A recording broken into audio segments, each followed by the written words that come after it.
Hello. Hopefully you can all see us and hear us. We have been having some technical issues this evening. OBS has been unsporting. Let's go with unsporting. Not the words I was saying before we came on air.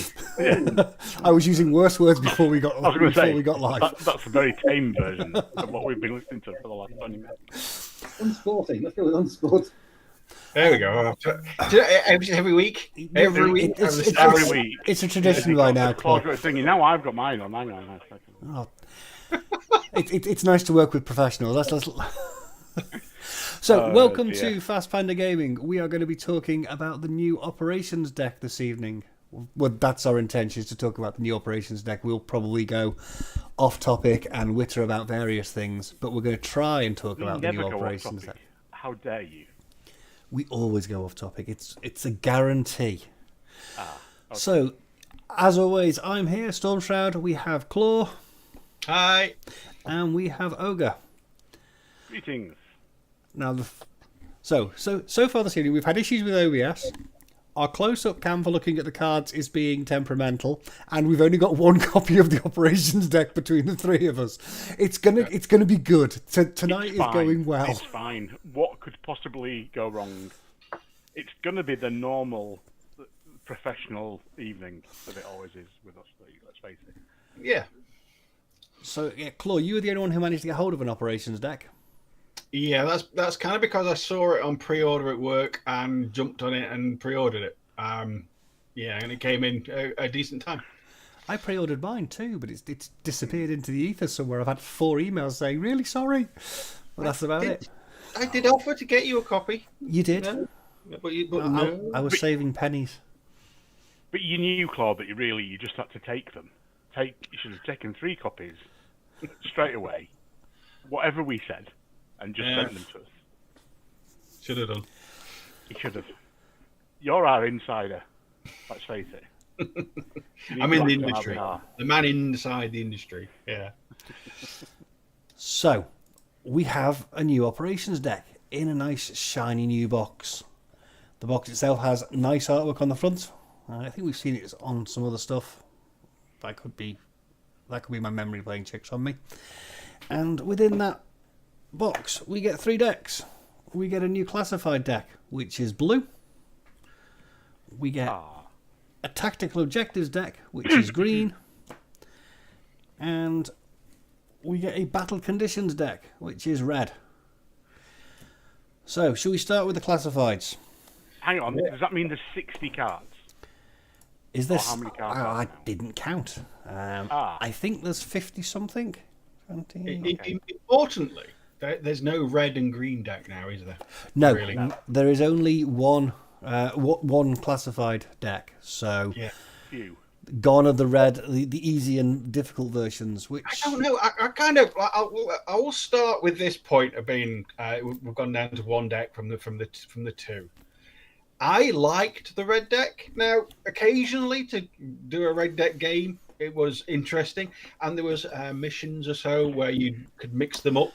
You could double deck, which I thought made countermeasures more fun. It did. It really did, and I kind of liked it. And I think I'm going to miss them, but I can see why Corvus Belly got rid of them, because I'm sure they got how many tournament organisers use the red decks in tournaments. I can't imagine very many. So I can see why they got rid of them.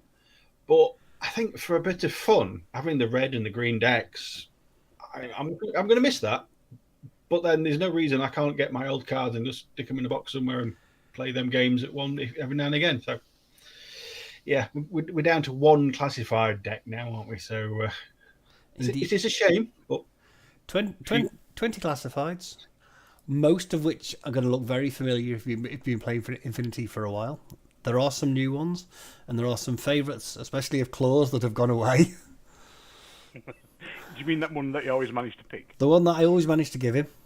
After all those years collecting 20 copies of Extreme Prejudice have gone to waste now, Claw. I know, it's no good now. Those Extreme Prejudice. Yeah, pick a card, any card. Yeah. It'll have to be 20 copies of Sabotage now, will it? Well, should we go through the cards that we've got and have a look? Okay. So Well, they've got, pretend that wasn't a professional segue. shall we? almost.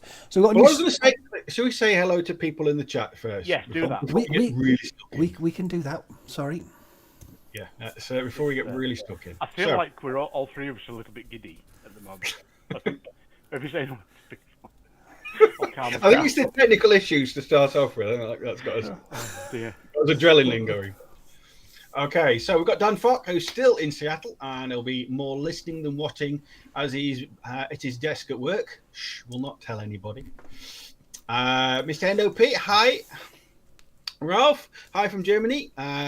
Guys, I'll be here for my typical half hour. It's a shame, but we'll try and race through it. Phil Davidson. Davidson, good evening. And nice to have you. Ravin, there's a picture available online. There's pictures available online. And higher from Germany. That would have required us to be organised. I'm not organised this week. No. Well, we've got a camera and things, so it doesn't matter. T-Nexus 13, evening from sunny Blackpool. It's not sunny. I can confirm it is not sunny. The Chad, good day from Australia. It's probably sunny there. It's probably sunny down there because it's getting cold over here. Nice Probably having you on daytime there as well. Yeah, probably. The sun's probably coming up. Ravin, Pish Posh Claw, you never do any missions. I think he's having a go at you for red misting. Maybe. And Hendo P played a tournament yesterday with the new deck. Feedback from the first seemed quite positive. Tio bought a box of 10 decks with him. Wow. That's where ours have been. That's where they've all gone. Yeah. So hello everybody. If you're just joining us, drop us a line in the comments. Say hi, where you from, that kind of thing. I'll give you a shout out later. So let's get back stuck into that classified deck then. So. Okay, so new format for the cards, new artwork on all the cards. You've got the title at the top, and then the troop clearly detailed of what they can do underneath that, and then the picture, and then at the bottom, what you've got to do. So going through them in numerical order. We've got HVT follow-up, which is medium infantry or heavy infantry, same as it was before as far as I can remember. You've got to get your designated trooper, must have the enemy HVT inside zone of control, spend a short skill, pass a whip roll. You get a bonus of +3 if you've got line of fire. I don't think that one's changed, but I could be wrong. Is it just zone of control line of fire thing? Is that I can't remember if it changed or not. I don't think that was changed at all. Okay. I seem to recall having that one a few times recently in games and it being exactly the same. But that could be my memory. I'm going through the numerical order. So number 2 is Net Undermine, which is the first one with one of the little symbols up in the top corner. So it's nice to see they're staying around. This one is Veterans, Elites or Chain of Command, which I believe is the same. Mm-hmm. And then have a trooper of the right type, totally inside the enemy half of the table, spend a short skill, pass a normal whip roll. I don't think that one's changed either. No. This is the one I always got confused with because I can never remember who was a veteran, who was elite, and who was chain of command. Oh, well, I knew chain of command was. But that was always confused me because by the time it got to that point, I'd completely forgotten who was who. Yes, it was something that they started taking advantage of in the last couple of years. So all of us old fogies who've been playing forever have just never paid any attention to that designation. Yeah. Because a veteran troop doesn't mean a veteran skill, does it? No, which completely doesn't. confused me. I have many people with veteran skill and not many with veteran troop. Next up, we have HVT Identity Check is number 3. Again, another one that hasn't changed. Biometric visor, multispectral visor or sensor. And then must have enemy HVT within their zone of control and line of fire, spend a short skill and pass a normal whip roll. Mm-hmm. That one. It's not the easiest one to get. Especially if you've only got a couple of visors in your army. It's not the easiest one to get. Yeah, it can be. Or your Ariadne. Yeah. Ariadne has a lot of sensor.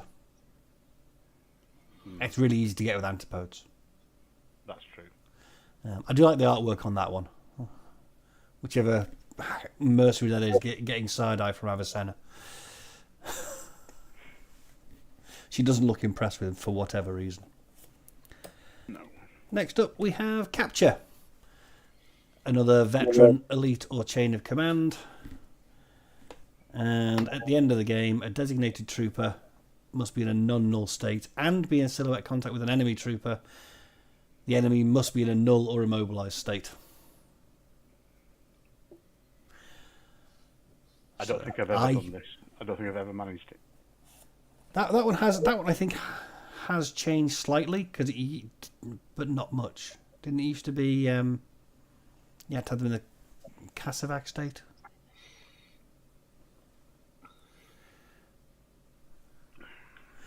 No, But, I don't think I've ever managed it. No, it's not changed. Go and stand next to somebody. Oops, I'm dead. Yeah, it's always the one you switch, isn't it, for secure the HVT? Yeah. HVT kidnapping, again, veteran, elite, or chain of command. And then at the end of the game, the designated trooper must have a Civivac and the enemy HVT. Again, a tricky one that I don't think people do very often.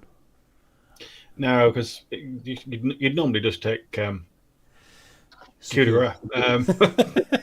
You would, because that's what I deal you every time.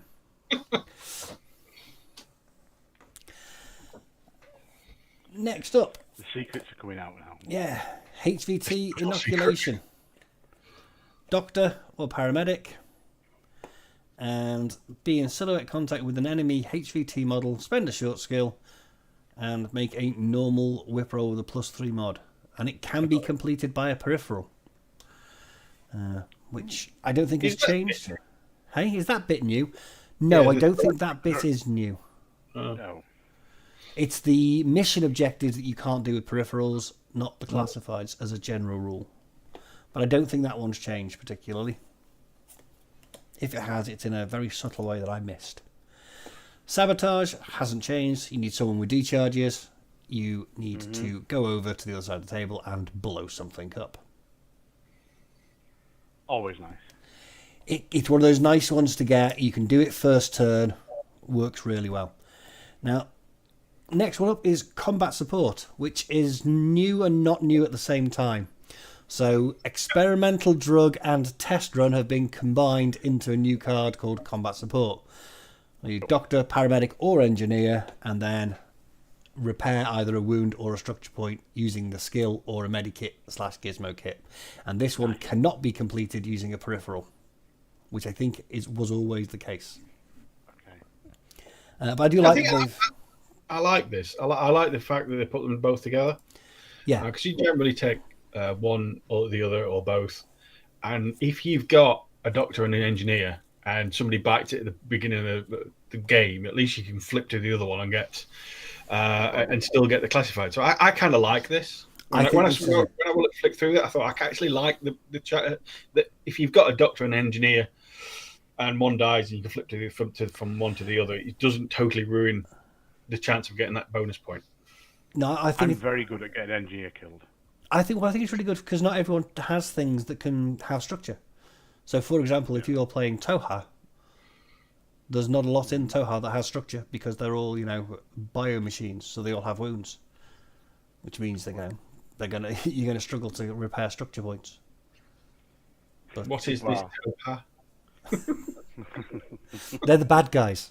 I've been saying it for years. So I think we're all big fans of combat support as opposed to experimental rug and test run. Yeah. Next up, HVT espionage requires a hacker. And get the enemy HVT inside your zone of control. Spend a short skill. Pass a whip roll at -3. That one has not changed. Yeah, that was all right. That one's okay. Don't have a problem with that one. I've managed to do that one in the past. HVT retro engineering requires an engineer. I think that this one and the retro drug, the drug in the HVT should have been combined as well. Yeah, me too. I can certainly see the logic of that because this one is get to within silhouette contact of an enemy HVT, pass a whip roll at +3, and you can use a peripheral. But so yeah, they could have combined these as well. Maybe they didn't have another idea to fill in the extra card that they would have lost, or you're saying keep Extreme Prejudice. You should have gave Of course. Industrial espionage. Engineer, forward observer, veteran, or elite troop. I believe this one is new. At least the name of it is new. The designated trooper must be in silhouette contact with an enemy trooper that has the engineer special skill, or who is a heavy infantry, remote, or a tag. Spend a short skill of an order and make a successful whip roll with a +3 modifier.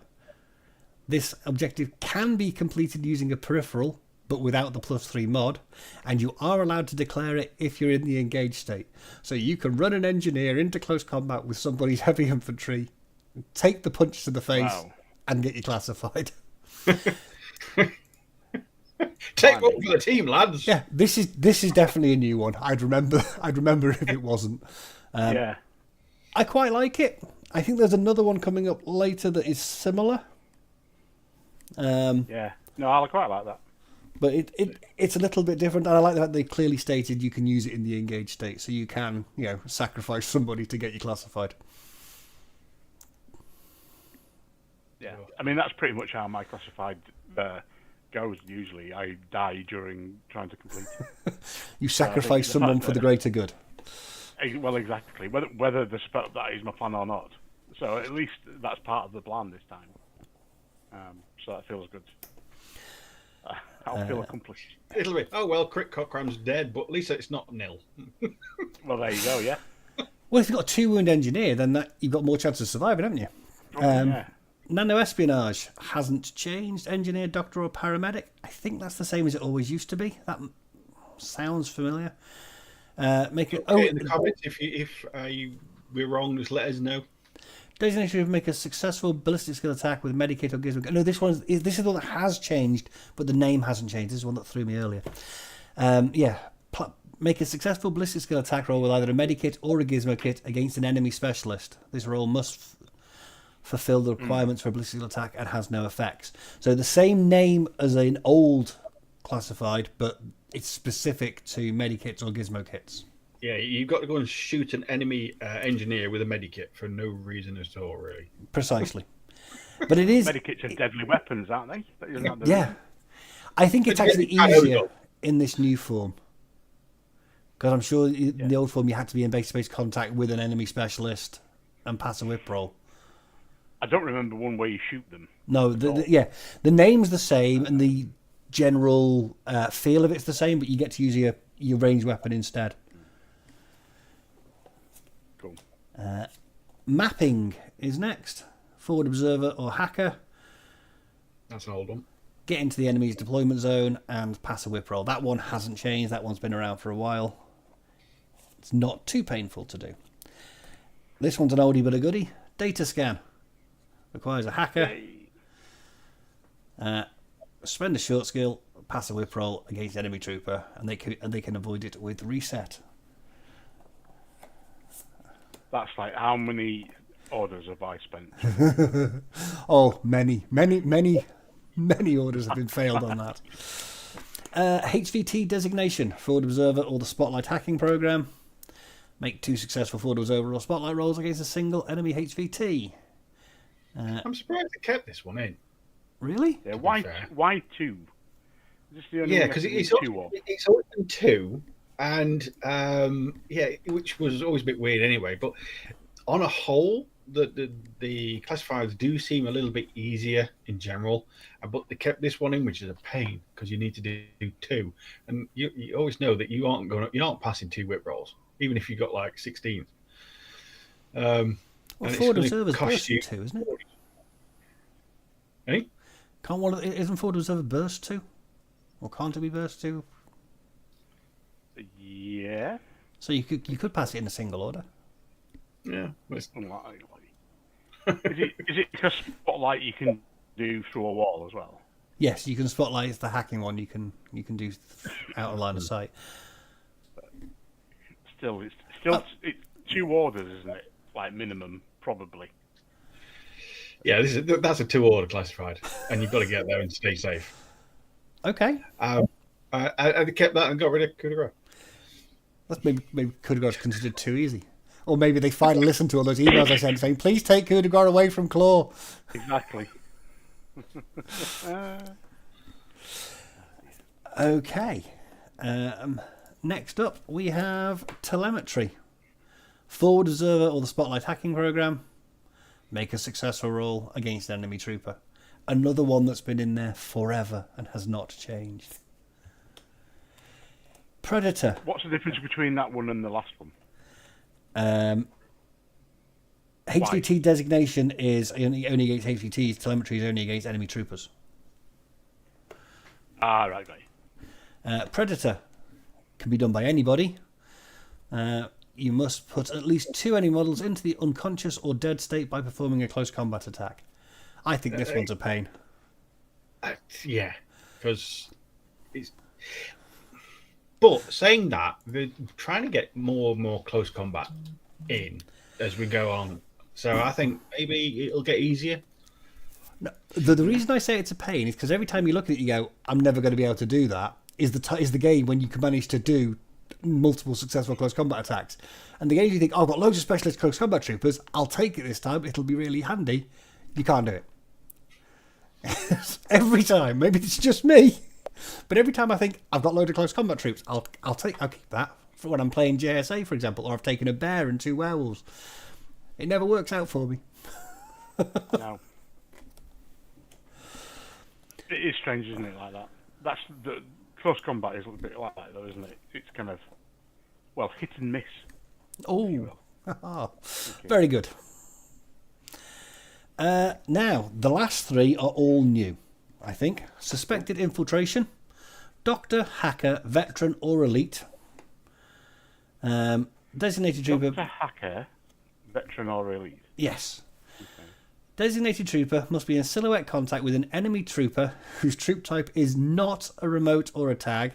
Spend a short skill of an order to make a successful normal whip roll with a +3 mod. This objective can be completed using a peripheral servant, but without the +3 mod. You are allowed to declare this skill in the engaged state. So it's the same as the one from earlier, but this is specifically against anything that's not a remote or a tag. It's called suspected infiltration. So it's very similar to the one we had earlier, where it's very specific things.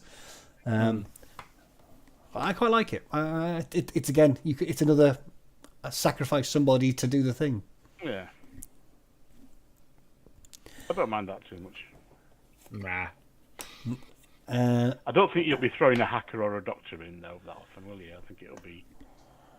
Depends how many hackers you've got. If you've got half a dozen, it's fine. You can spare one. If you've got peripherals that are able to do it, then it's a good one, isn't it? Because you're going to lose a 3-point model. Yeah. In close combat. So I think that's not going to be too bad. It's another use for those peripherals as well.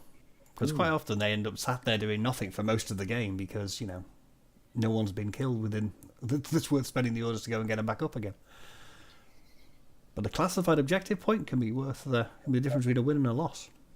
Yeah. Penultimate card, Vigilance. Medium infantry or heavy infantry. Designated trooper must be inside the zone of control of an enemy trooper who is totally inside the enemy half of the table. Then you spend a short skill, pass a normal whip roll. You get a +3 modifier if you've got line of fire. This one seems pretty straightforward to me, and like Saboteur. I want this one. This sounds pretty straightforward, and you can do it with heavy infantry. Moang Brothers charge. Yeah, it's one of those ones you could grab on the first turn whilst you're on your way to do something else. Get it done early and get it out of the way. Yeah, I like this one. And last, we have HVT Assassination. Can be done by the Lieutenant, anyone with NCO, or anyone with Chain of Command. You must have the enemy HVT model within line of fire and zone of control. Spend a short skill. Make a successful normal whip roll If that roll is successful, you remove the HVT from the game table, and if the designated trooper is in silhouette contact with the HVT, you get a +3 mod to the whip roll. Wow. This could be the replacement for coup de grace. Yeah, it's going to be easy to get to HVTs quite a lot of the time. Yeah, it's certainly going to make you think about where you're going to put your HVT. Also, when you are securing the HVT later, if this model is disappeared, your enemy can't secure it. Yes, yeah, so that's a good point. If you've got a couple of them and you're planning on securing HVT with one of them, you can't do assassination because you've removed the enemy HVT off the table. Yeah. Because you can't get secure the enemy HVT if he's dead. I mean, he's very secure. He's also very dead. Yeah, that could be a problem. But yeah, it's interesting. I do kind of like it because normally you can kind of at least get close to it, the HVT at some point during a game. Interesting. It'd be interesting. I mean, it's nice. I think it's nice that we've got some new classifieds in this time. There's 4, I think, that are new. Admittedly, some are variations on it. A couple of them are variations on each other. But having some new ones in there to shake things up a bit is good. Makes me feel like if they named something new, I might actually be able to do them. I think I've become disillusioned at my skill of actually doing classifieds. That's because if they knew, I might try. Yeah. That's because you put them face down and forget about them. Well, exactly. Till the last order. I'm thinking, well, that's something I won't be doing. Let's do something else. No, absolutely. Right, let's have a quick look at what we've got. So we've got Nunky Butts. Hi to all from the Shire of Derbies. Hi, Monkey Nuts from the north of the Shire of the Derbies. Adrian Britton, Storm. When will you be? When will these promised professional assistants arrive? And greetings from Bristol. Crouching Otter. Hi all. Oops, I'm late again. It's you, mate. Just turn up when you like. Ralph, online RPG session cancelled, so I'm going to stay around after all. That's nice to hear, or not nice to hear, or anyway, good to have you around anyway. Mark, Dutterley, all greetings from France. Hello, France. Bonjour. That's it. I'm done. That's all I know. Salut. That's all I do.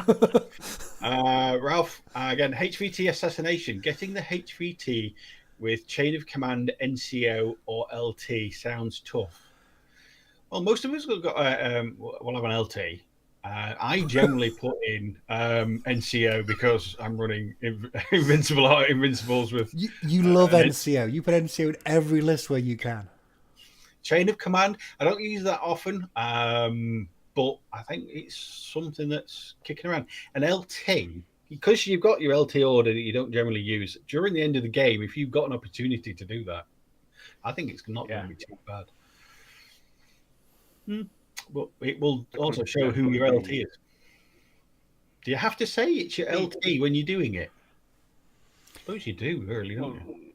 It'll be clear that it has to meet one of the criteria. Yeah. But with the exception of NCO, both the others are private information.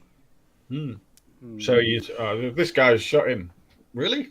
Is it LT or NCO? Not telling you. Yeah, one of them. It's one of them. Yeah. Nunky Butts, would anybody like to see a sliding scale of difficulty on Scards worth more or less points?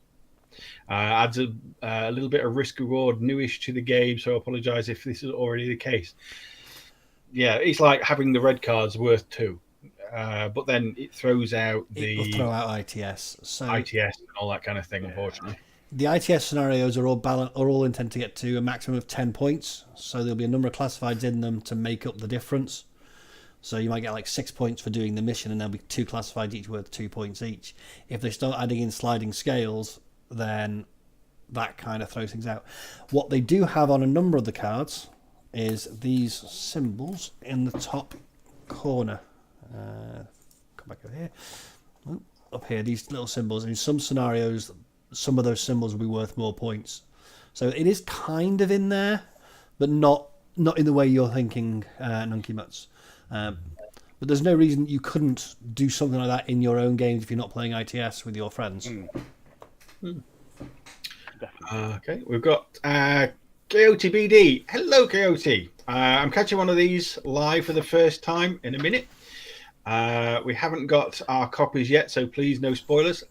Sorry. That's right. We've only got one copy between the three of us, so you're not alone. Peter and Ert, I've just received my pack last Saturday. The new deck looks pretty nice, but the objectives didn't change very much in my point of view. And Ralph says, "Yep, don't play with NCOs much with my hack Islam since I use Saladin." That's your fault then, isn't it, Ralph? Sorry, Ralph. Okay, we're going to move quickly on before Claw starts insulting anybody else who's watching us. Oh, look, our viewership's just gone down. Oh, yeah, look, everyone just died. All right. So there are 2 other decks that you get in this pack, which are both for the Resilience Operations mode of playing Infinity. So Where's that written down? It's in the ITS pack, page 71. Yeah. Oh, okay, I've not read that far. Wow. There's no pretty pictures on those pages. Is that what... Yeah, I got distracted by the pictures. So there's the two decks. There's a Battle Conditions deck, which is the red one. And then there's a Tactical Objectives deck, which is the green one. The Objectives deck, the green one, is what gives you your points in Resilience Operations, and the Battle Conditions are what are things that change the battlefield. So, how do we want to do this, guys? Do we want to talk about the idea of Resilience Operations first, or what's on the cards? The idea first. The idea first, okay. Because I think it will then make more sense in my head. Okay. And basically, that's what I'm going with. Somebody might think this, think the same as I do. So, Ogre, over to you. Explain how Resilience Operations work. Oh, I don't know. Oh, okay. Back to me then. Yeah, exactly. Well, I mean, I've got. Yeah, the fact that I've read it doesn't mean I understand it. So, but you basically pick cards, don't you? I think you pick 2, choose one, kind of thing, and that is what your mission is, and what your table conditions are going to be, and that's as far as I know. That's as far as I've read. It's one of those things where I think until I do it, my brain won't engage like properly into it. So, but it's basically pick a card, play that mission. If I was grading you, I'd give you a C. You've got the gist of it, but you haven't got some of the finer points. Excellent. Well, there you go. In my brain, if I may, it's similar to Star Wars Legion. In my brain, in that's a card thing, and you pick different elements and missions and bits and pieces, and then play. That's what you play. In my brain, it's going to work in a similar way. Okay. But go on then. Go on, Greg. Tell us all. So, for any people who've been playing Infinity for a while, you may remember something called YAMS, Yet Another Mission System. This feels to me very similar to what YAMS was like. You'll pick 4 cards from your Tactical Objectives deck and then throw 1 away. The other 3 are what's going to score you points. Okay. You'll both pick 2 cards from your Battle Conditions deck, throw 1 away, and then reveal them at the end, and those battle conditions will apply to both of you. You keep your objectives secret until the end of the game, but the battle conditions are what's going to affect both of you. If by some weird happens that you've both kept the same battle conditions card, whoever is deploying second has to draw a new one and use that instead. Wow. So the battle conditions are going to be things like... well, now's a good time to jump to the cards. You're right, Ogre. This made a lot more sense. Yeah, we see. There you go.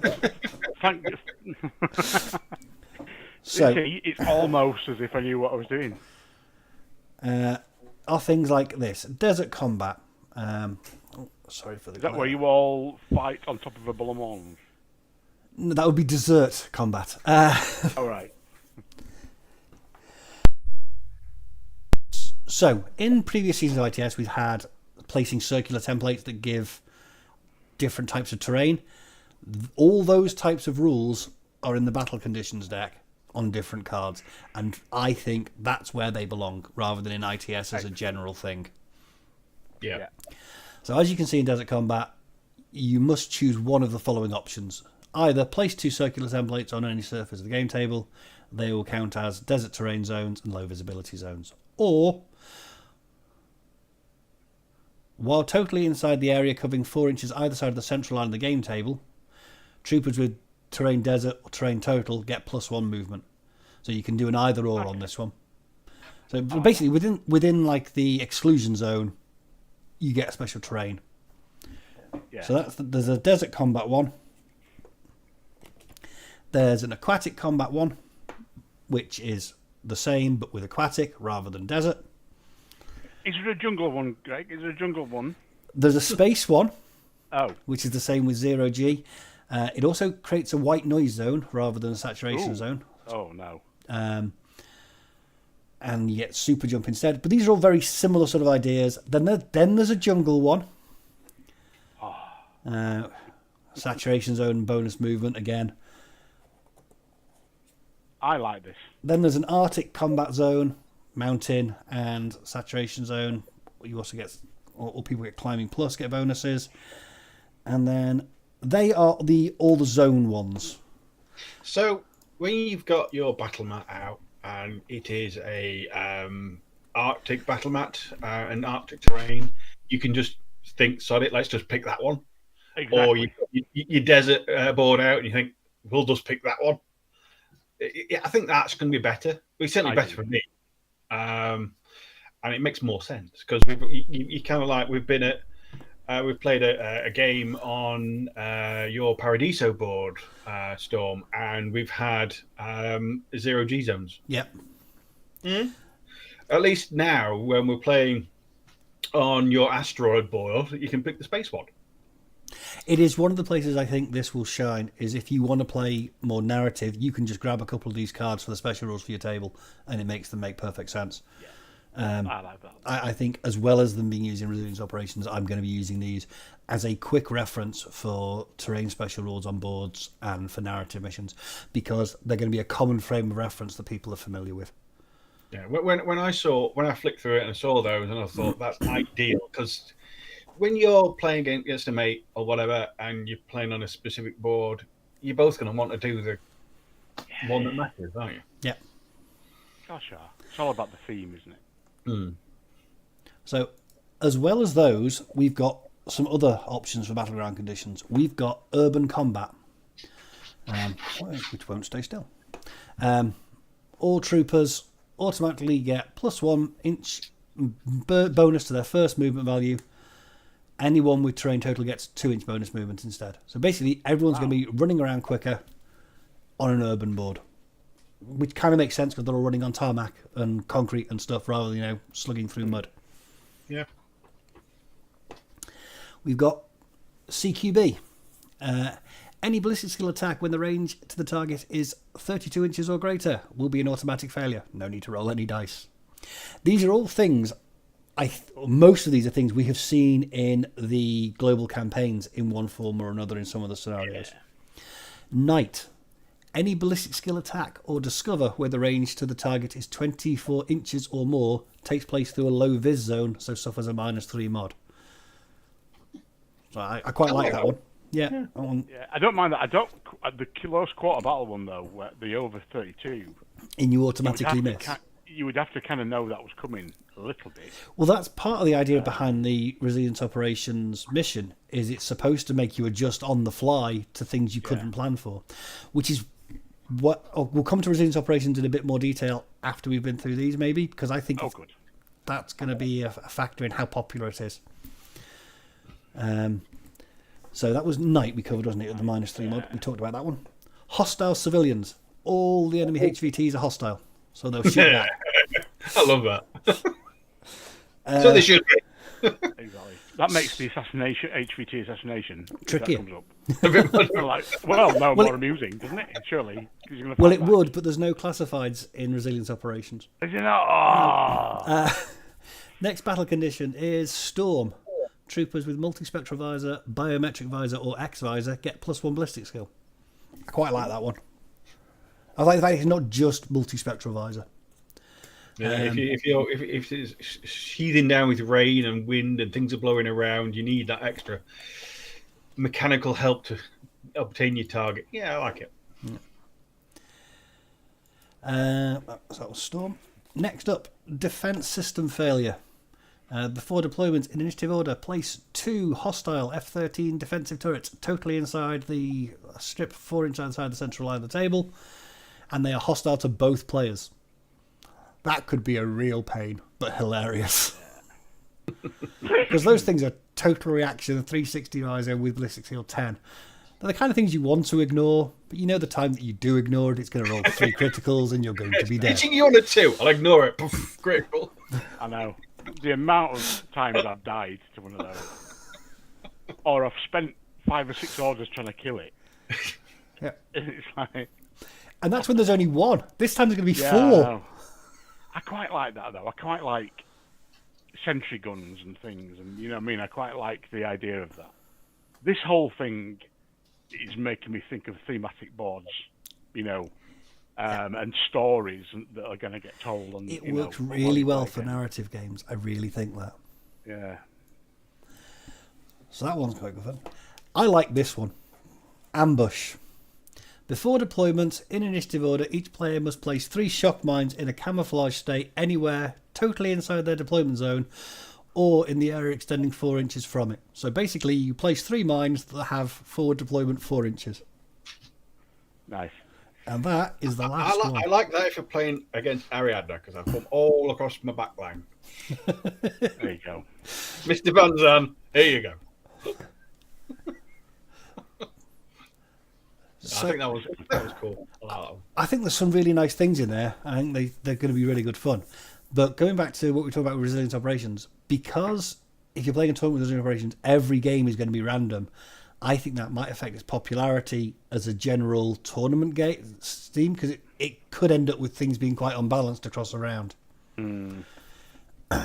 For a pickup game with your mates down your friendly local game store, I think it's fantastic.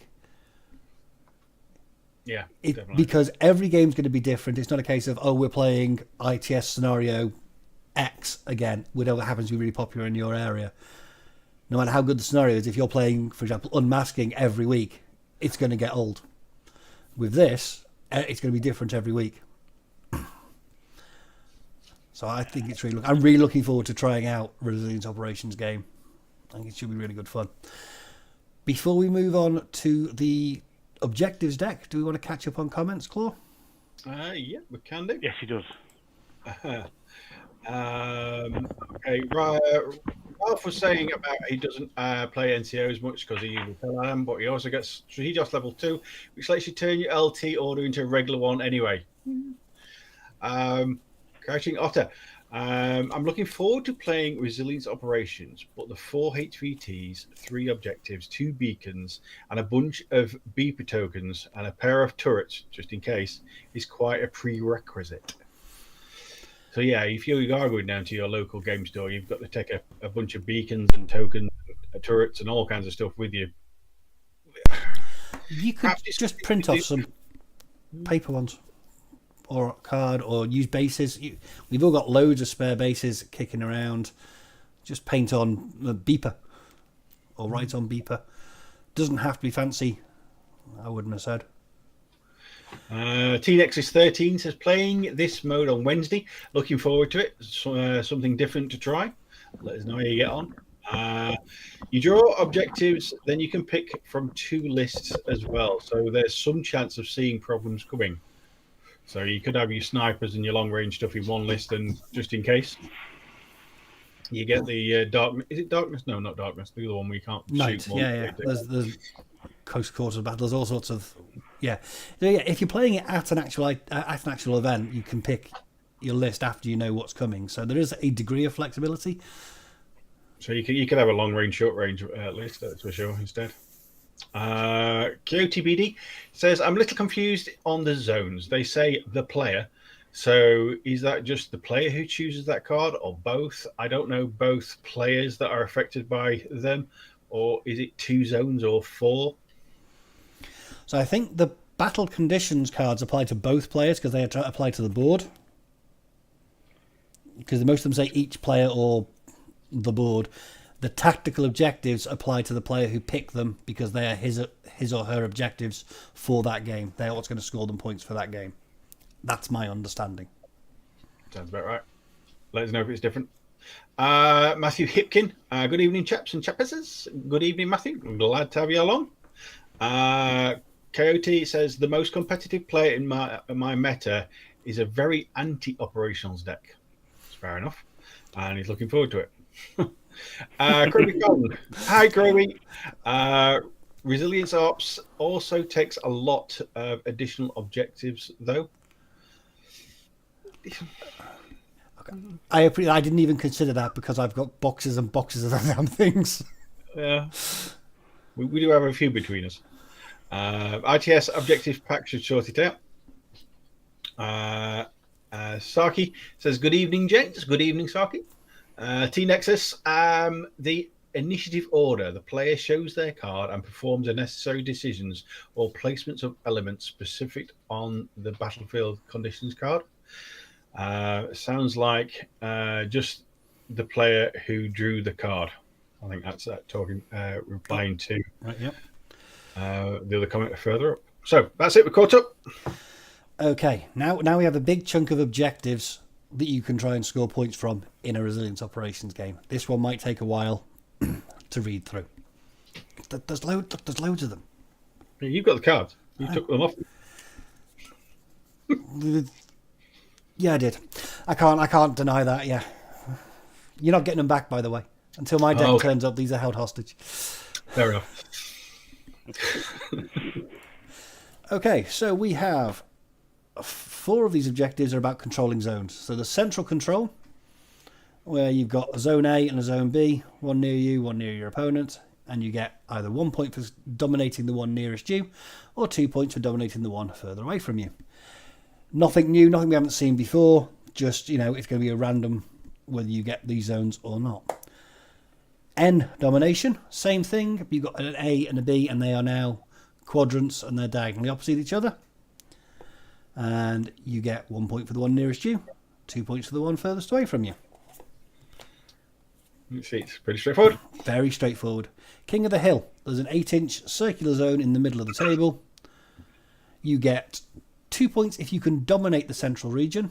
You gain an extra objective point if you also subjugate it. Now, I went and checked the difference between dominating and subjugating. So I knew you were going to ask. Yeah. You dominate it, same as normal, if you've got more points in it than your opponent. You subjugate it if you are the only player with a model in that zone.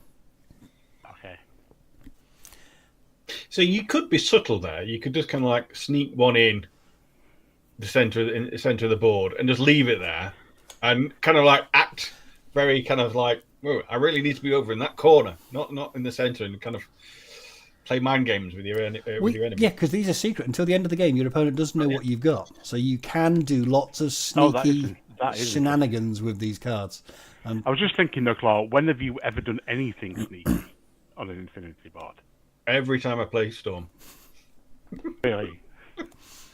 It's just loud. You are talking about the man who deliberately bought the box he used to carry his tags around, filled with foam, and left it just on the windowsill behind him whilst playing Shazvasti. So I thought he had a Sphinx. Oh yeah, it was the Sphinx one, wasn't it? Nice one. And he had me hook, line, sinker, and a copy of the Angling Times. I was so certain there was a Sphinx coming, and it never materialised because it wasn't there. It was a bluff. It was a bluff he had deliberately packed for. Amazing. He is definitely sneaky. Okay. I take it back.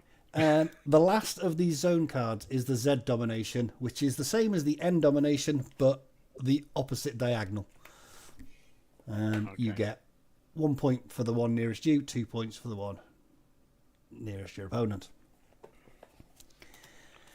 Okay. Super. Triangulate the signal. At the end of the game, you gain 1 objective point, up to a maximum of 2, for each of their beepers that is totally inside the enemy half of the table. If any of those beepers is totally inside the enemy deployment zone, you gain an extra objective point. Beepers are a piece of equipment that every model has. Every model has one of.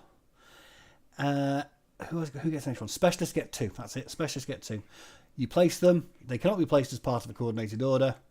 They have a stat line. You can blow them up once they're on the table. They're basically a piece of deployable equipment for the purposes of scoring some of these cards. A non-exploding mine. A non-functioning repeater. Yeah, an unfunctioning. A bit of litter. Yeah. I'm going to call mine Justin. Okay, we're going to move on. Quickly. Really quickly. That's terrible. Priority target. This objective is revealed after the deployment phase. The opponent must publicly choose 3 of the troopers they deployed on the game table. They cannot be in hidden deployment, hollow echoes, or decoys as priority targets. At the end of the game, you'll get an objective point for each one of those priority targets that you've killed. That's good.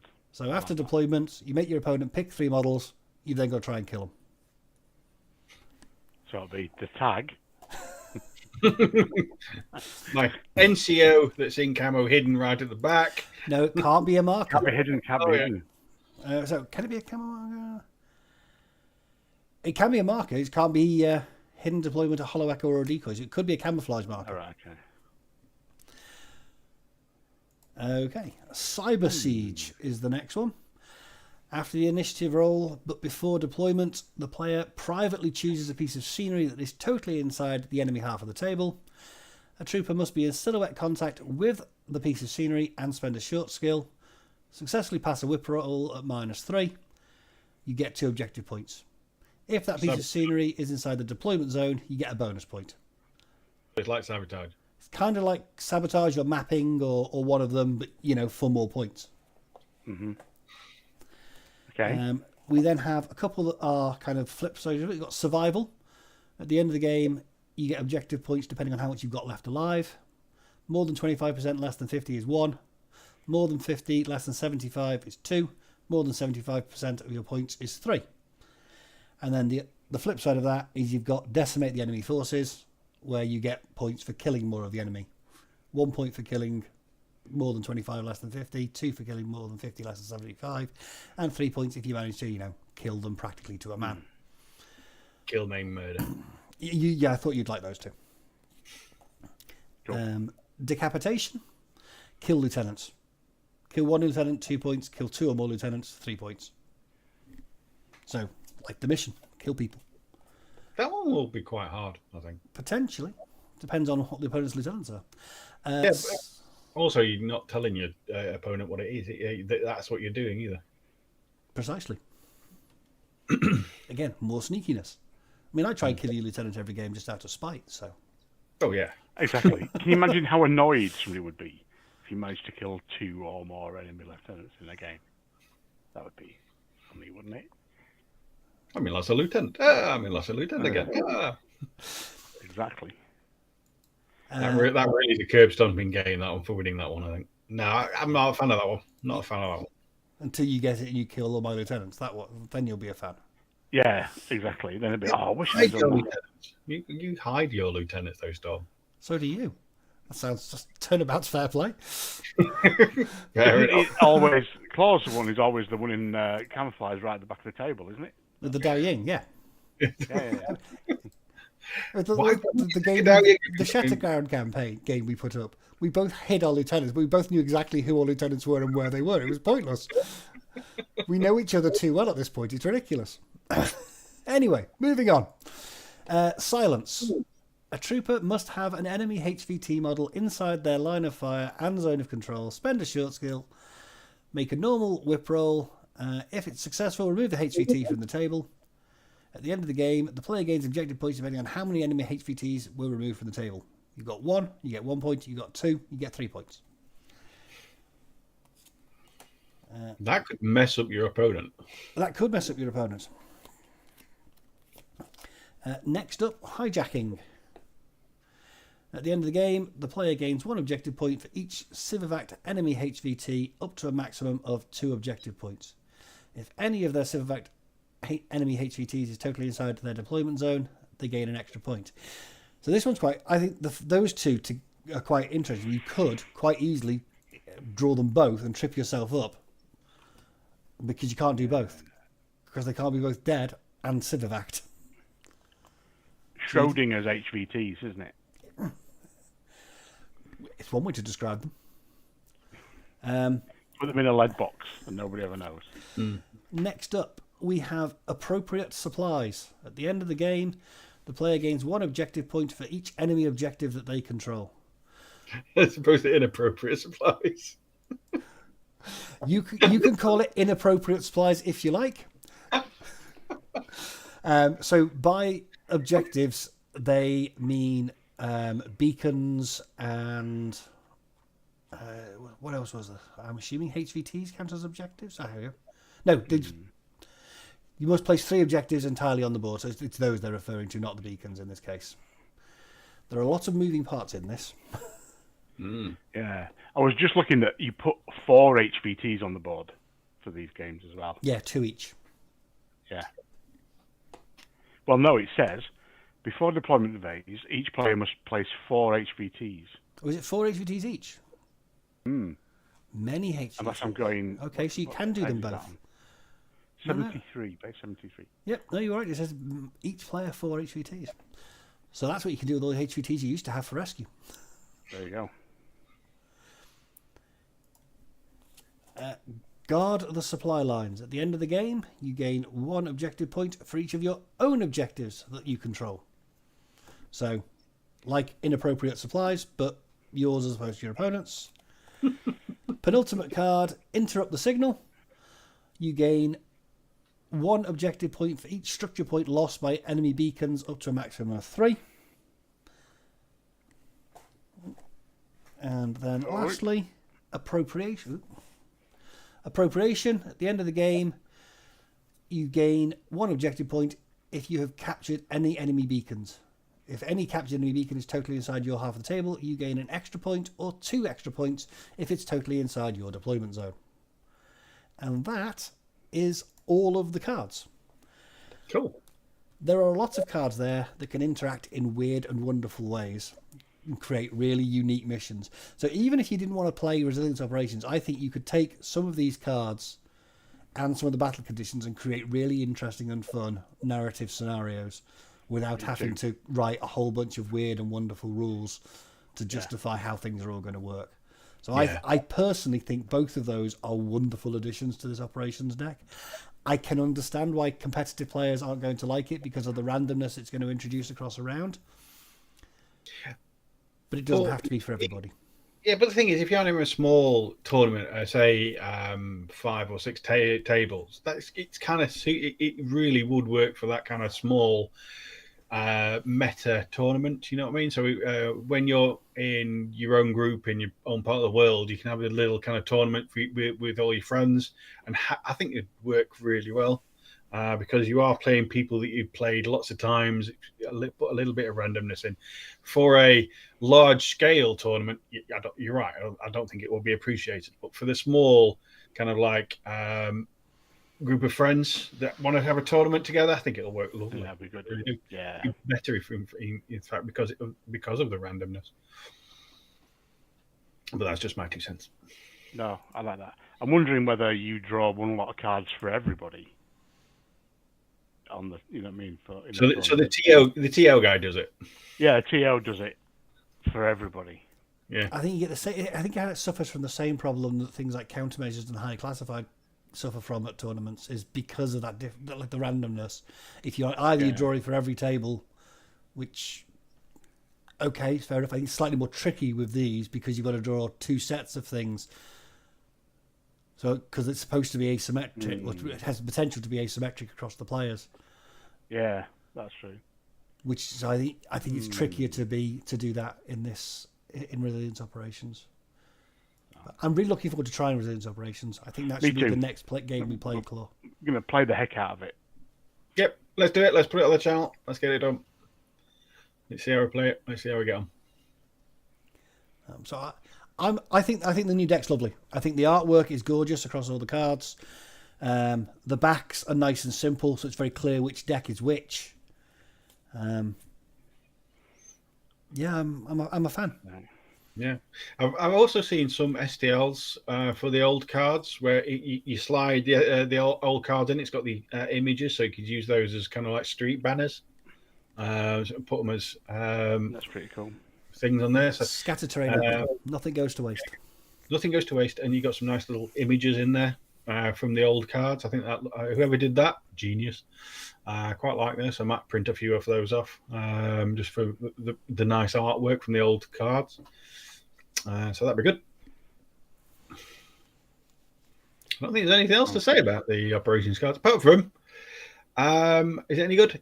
Yes, I think it is. But I think they've lost the more difficult cards. So for me, that's a bit of a sad note. I don't. I never did the more difficult ones anyway. To me, it's exactly the same. I think the only person I know is Gaz, who ever ran a tournament with the red cards. Yeah. Because Gaz is a masochist. He likes watching I everyone else suffer. yeah. I wondered what word you were going to choose then, and that's okay. That's a good one. I think that one's okay pre-watershed. Yeah. Yeah, exactly. I think that I'm quite looking forward to this. I think it's going to be great. You know, I'm really looking forward to some, narrative games. Or you put a table together and you think, oh, it would be really good if we had this there and that there, and then finding the appropriate cards and, doing it that way. I like that. And I like having objectives that the other guy doesn't know what you're doing. He's like, why is he stood right there in the middle of the board? And I'm like, oh, I know. Why is he really trying to get into this quarter? Yeah. Why has he really, moved his entire army over there? It really creates wonderful scenarios where you got those last turn plays to do X, Y, Z, because you don't know what your opponent's got. He could have been bluffing you the entire time, and then desperately make a move to a different quadrant to score points or to the centre of the table. I think it has the potential for creating really fun games that are going to be the kind of games where you're going, oh, I can't believe you pulled that off. That was great. And you're talking about it for months afterwards.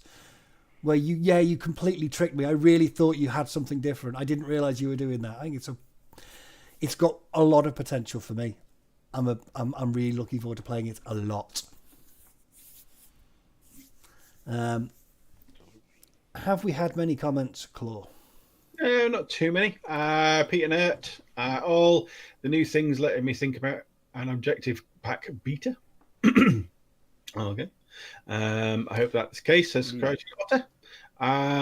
Kirby Kong, inappropriate surprise. Sounds quite Normandy. I like the idea of inappropriate supplies. What you getting at? There is nothing inappropriate about my nomads.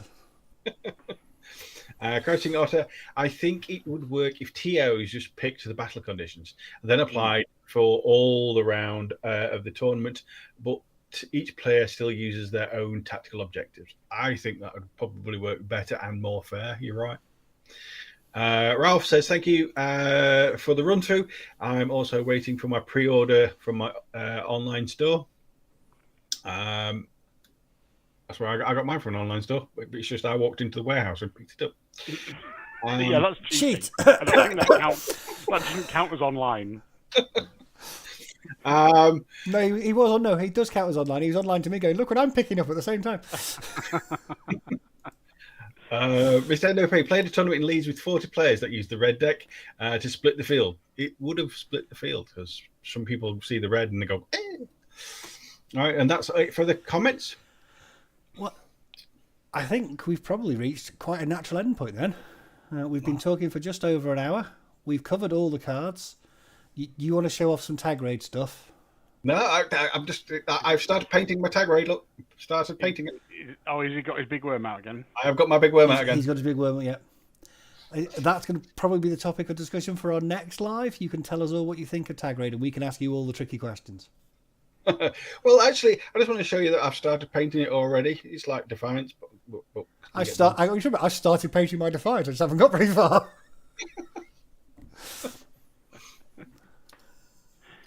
Is it all still in the box, really? Mine, no. My Defiance is painted. I only need to do 2 more models to have everything painted for the first mission. All right, for the first mission. Oh dear. I mean, I've got half the stuff painted for like half the other missions because I wanted the models for other stuff, but Right. I don't want to play it until I have everything painted for the mission. Well, to be honest, when you got Tag Raid, when you got Defiance, you got all those boxes and things like that. And the amount of time make my brain explode. It's what encouraged me just to buy the basic set of Tag Raid, because I thought, well, if I just get the basic one, I'll not have too many models to paint. I don't know, like 20, 25 or something like that. And so yeah, that's it's doable. That's what I admit. Can I also claim that you're just derailing my painting of Defiance by passing me all your models from Tag Raid and saying, could you please assemble those for me? You got 2 hands. Come on. I have no problem with doing, but I can't assemble and paint even with 2 hands. I can't believe you're claiming that his Tag Raid stuff is stopping you doing Defiance. It's already a waffle thin excuse. Let me have it. Good point, mate. Oh my goodness me. I can't do it because I've waited a year to do your Tag Raid stuff.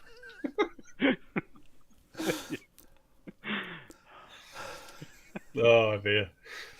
That's a good one. It was worth a try. Yeah, okay. Worth a try.